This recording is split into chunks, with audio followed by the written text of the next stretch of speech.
That is China's biggest city, and that is where police have been placing barriers to block further demonstrations. Now, where did this start? Well, the latest protest began over in the northwest, in the city of Urumqi, where 10 people died in a fire, amid claims that the lockdown had in fact hampered the rescue efforts. The protest then spread quickly to other cities, including Chengdu, Wuhan, Nanjing, and the capital, Beijing. Our China correspondent, Stephen McDonald, has the latest, and there is some flash photography coming up. The Chinese capital became the latest city with a demonstration calling for an end to the country's COVID restrictions. The symbol of this movement has become white sheets of paper, with protesters holding them up to signify the way in which people are silenced here by official censorship. They're chanting that strict lockdowns and compulsory testing should stop. But dissatisfaction with the government's handling of the crisis is also spilling over into calls for press freedom and democracy. Freedom! We want freedom, not unlimited government power. We want the rule of law. We don't want the next generation to live in this era of horror. Zero COVID in China has meant trying to return each outbreak to zero infections, using strict stay-at-home orders, travel bans and phone apps tracking people's movements. Entire cities are sometimes officially locked down or effectively closed with businesses shut. Yet COVID-19 continues to spread. The country posted record new case numbers over the past 5 days in a row. Last month, the country's leader, Xi Jinping, said there'd be no swerving from the current approach as he entered a historic third term in power. Now, protesters in the southwestern city of Chengdu are blaming him personally for allowing the COVID crisis to continue. They've criticised his lifetime leadership entitlement and said their country doesn't need an emperor. This followed earlier calls in Shanghai for Xi Jinping to step down and for the Communist Party to give up power. At the site where protesters clashed with police, barriers have gone up to stop crowds gathering again. Passers-by taking photos are being forced to delete them, and there's a heavy police presence in the area.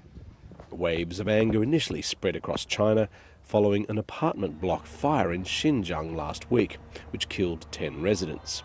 People have blamed COVID restrictions for hampering the access of firefighters and blocking escape routes.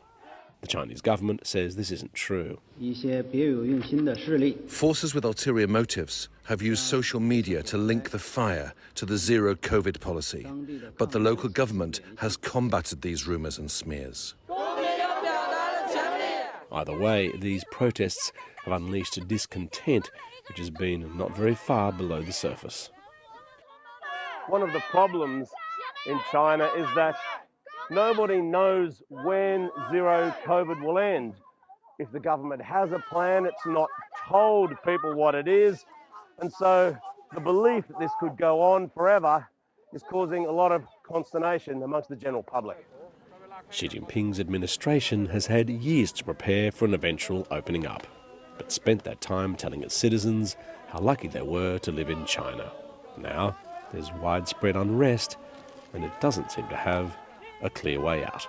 Stephen McDonald, BBC News, Beijing. In China, as in the United States, COVID policy is not a public health matter. COVID policy is a tool of social control. COVID policy is a way for the people in charge to strip from their population the most basic civil liberties and remain in charge. That's very clear, and that's exactly why our leaders support what's happening in China tonight, because they'd like to see it happen here too. Hundreds of millions of people imprisoned across the country. That, according to Harvard epidemiologist Eric Feigelding, is, quote, in everyone's interest. Really? Well, here's what it looks like in China. In Lanzhou City, some were forced to quarantine outside in the cold, in parking lots. This viral video, which CNN could not verify, shows others forced to stay in male bathrooms, sleeping under urinals. And this one, The video says it's a quarantine site for kids in Henan province. A little boy jumping on bricks to avoid the pool of dirty liquid. This is where they use the bathroom. This woman sobs on the ground, crying that after she was caught with her mask pulled down, the government suspended her business for 30 days, losing a month's income. Metal spikes, which the man filming says were installed on a compound gate to prevent residents from leaving. So those are ad hoc COVID concentration camps, but there are new purpose-built COVID concentration camps under construction right now all throughout China. The city of Urumqi in the west of China has effectively been its own concentration camp for the last 3 months. It's been completely locked down. Residents have been unable to leave their homes for any reason, including to get food or medicine. Last week, a huge fire broke out at an apartment complex in that city. The government had sealed most of the doors in the building, including the exits to the outside. It took firemen more than 3 hours to control the blaze, and by that time, 10 people had roasted to death inside, including a 3-year-old child. So news of this fire spread throughout the country. In China, as in the United States, social media are censored by the people in charge. They spend a lot of time and a lot of money there and here censoring it.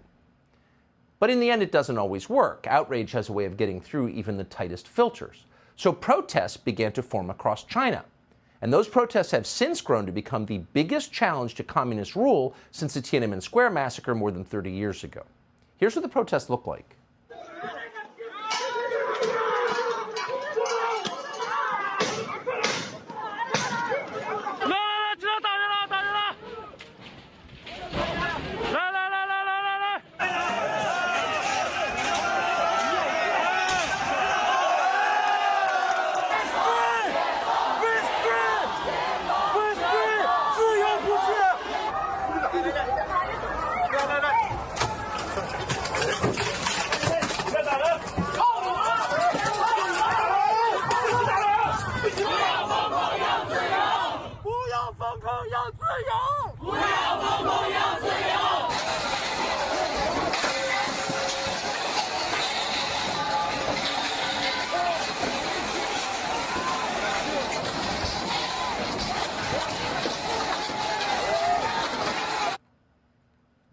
We'll see where this goes, but again, these are the biggest protests that we know about to occur in China since 1989.